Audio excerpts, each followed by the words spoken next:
আজ ঐতিহাসিক মুর্শিদাবাদ লালবাগ ঢাপাড়া ছোট ধাম গঙ্গার ঘাটে আয়োজন করা হলো গঙ্গা পুজো, গঙ্গা আরতি ও ভাগবত পাঠ। সেই ছবি তুলে ধরলেন রিয়া নিউজের প্রতিনিধি। মুর্শিদাবাদ লালবাগ ঢাপাড়ার থেকে দীপকরের রিপোর্ট। রিয়া নিউজ। আজকে একটা বিশেষ দিন, আজকে গঙ্গা দেবীর আবির্ভাব তিথি অনুষ্ঠান। আজকে সারা পৃথিবীব্যাপী গঙ্গা দেবীর আয়োজন, পুজো, তার গুণগান কীর্তন হচ্ছে আমাদের সারা পৃথিবীব্যাপী, মানে ইস্কনের সমস্ত মন্দিরে আজকে এই গঙ্গা দেবীর তিথি অনুষ্ঠান হচ্ছে। আমরা সেই উপলক্ষে আজকে ডাহাপাড়া গঙ্গা তীরের ঘাটে আমরা সমস্ত ভক্তরা মিলে, ডাহাপাড়া নামট্ট ভক্তরা যা আছে ইস্কন ভক্ত সমস্ত মিলে আমরা এই অনুষ্ঠান শুরু করেছি। আমরা অলরেডি বিকেলবেলা আমরা নগর পরিক্রমার মাধ্যমে অনুষ্ঠান আরম্ভ করেছি। তারপরে আমরা এখানে এসে এখানে সন্ধ্যা আরতি করলাম, গঙ্গা দেবীর উদ্দেশ্যে আরতি নিবেদন করলাম, প্রতিদান করলাম। আর এখন সন্ধ্যা আরতি হয়ে গেল, কারণ আমাদের ভজন কীর্তন হবে, পাঠ হবে। তো আজকের এই শুভ দিনে আমরা চাই যে গঙ্গা দেবীর কাছে আমরা প্রার্থনা করবো, যারা গঙ্গা দেবীর মহিমা, গঙ্গা দেবীর যে কৃপা, যার ফলে আমরা আমাদের পৃথিবীব্যাপী আনন্দ থাকতে পারি, যার ফলে আমরা গঙ্গা দেবীর কৃপাতে আমরা সমস্ত মানুষজন যাতে সুখ শান্তি থাকতে পারি। তার এই সুন্দর জলে আমরা শীতল হয়ে আমাদের জীবনটাকে ধন্য করতে পারি, এটা হচ্ছে আমাদের উদ্দেশ্য।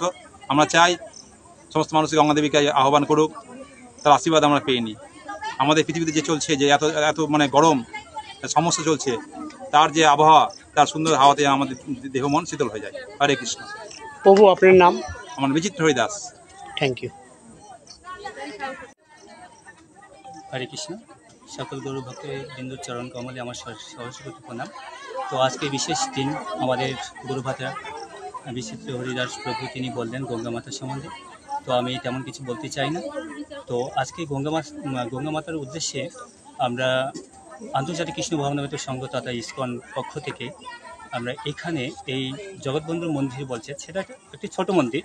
তো সেই মন্দিরটার পাশে আমরা একটি গঙ্গা ঘাট রয়েছে, সেখানে গঙ্গা মাতার উদ্দেশ্যে আমরা এই কলিযুগে যুগধর্ম হরিনাম সংকীর্তন, এই হরিনাম মহাপ্রভু গৌরনিতাই তিনি গোলক বৃন্দাবন ধাম থেকে নিয়ে এসেছিলেন কেবলমাত্র এই কলিযুগের কলিহত জীবের উদ্ধারের জন্য। তো এই হরিনাম জগৎগুরু ছিল প্রভুপাদ, ইস্কনের আচার্য ও প্রতিষ্ঠাতা ও আচার্য জগৎগুরু ছিল প্রভুপাদ। তিনি সারা বিশ্বে ছেলে মেয়েদেরকে হরিনাম দিয়েছেন, সারা বিশ্বের মানুষকে হরিনাম দিয়ে উদ্ধার করেছেন। তো এই যে আমরা আজকে একটু গরম, এই যে সামান্য একটু গরম আমরা সহ্য করতে পারছি না, কিন্তু এই যে গরম, তারপরে ভূমিকম্প, অনাবৃষ্টি, ঝড়, এই সমস্ত হয় কেন? কিন্তু এগুলোর কারণ আছে।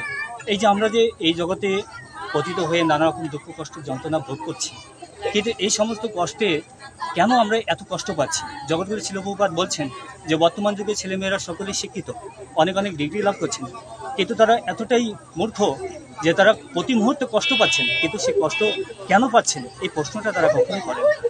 তো আমাদের এই এত কষ্ট পাওয়ার কী কারণ? তো সেটাই জগৎবাসীদেরকে প্রভুপাদ জানাচ্ছেন, এবং প্রভুপাদের কৃপায় আজকে আমরা এত সুন্দরভাবে সাধুসঙ্গ করার সুযোগ পেয়েছি।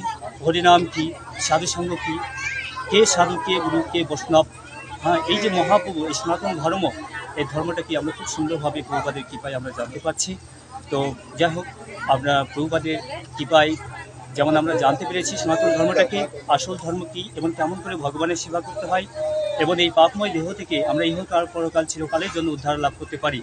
তো সেই সম্বন্ধে আমরা যখন ইস্কন ছিল প্রভুপাদের কাছ থেকে জেনেছি, তো সেই বিষয়গুলো আমরা সারা বিশ্বের মানুষকে জানাতে চাই, হরিনামের মাধ্যমে আমাদের আসল সনাতন ধর্ম শিক্ষা দিতে চাই। তো সেই উদ্দেশ্যেই আজকে আমরা এই বিশেষ দিনে এখানে এই গ্রামবাসী সকলকে নিয়ে আমরা একটি হরিনামের আয়োজন করেছি এবং ধর্ম অনুষ্ঠান। এখানে কিছু সন্ধ্যারতি হলো, গঙ্গা পূজা হলো, এবং গৌর আরতি হলেন। এরপরে ভাগবত ধর্ম কথা হবে, মানে ভাগবতীয় অনুষ্ঠান হবে, সেখানে হরিকথা হবে।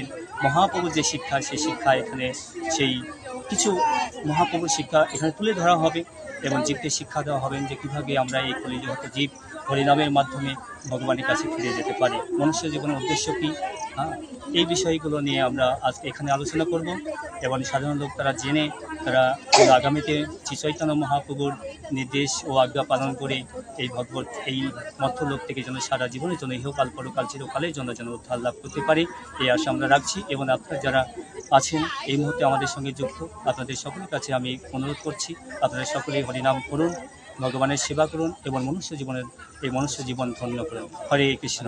সকলেই ভালো থাকবেন, সকলের চরণে কোটি কোটি প্রণাম। প্রভু আপনার নাম? আর আমার বলার মধ্যে যদি কোনো প্রকার কোনো অপরাধ হয়ে থাকে আপনারা সবাই আমাকে ক্ষমা করবেন, আপনাদের নিজ গুণে আমাকে ক্ষমা করবেন এবং আপনাদের নিজের সন্তান বা ভাই বা অভিভাবক যাই বলেন না কেন, যেমনভাবেই আপনারা ভাবুন না কেন, একটু ক্ষমা করবেন।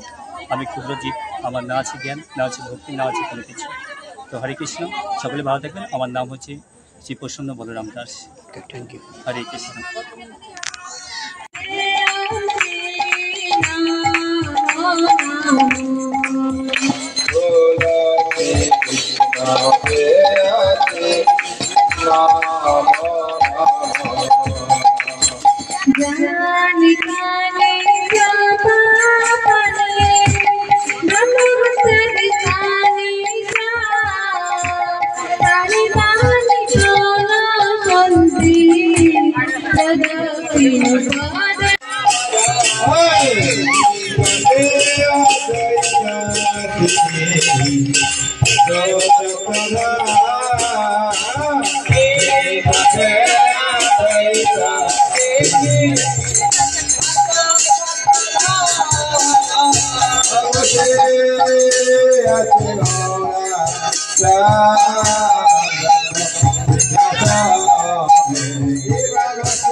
আমি গৌর গোবিন্দ প্রেমে সাদা জানু ভাসি।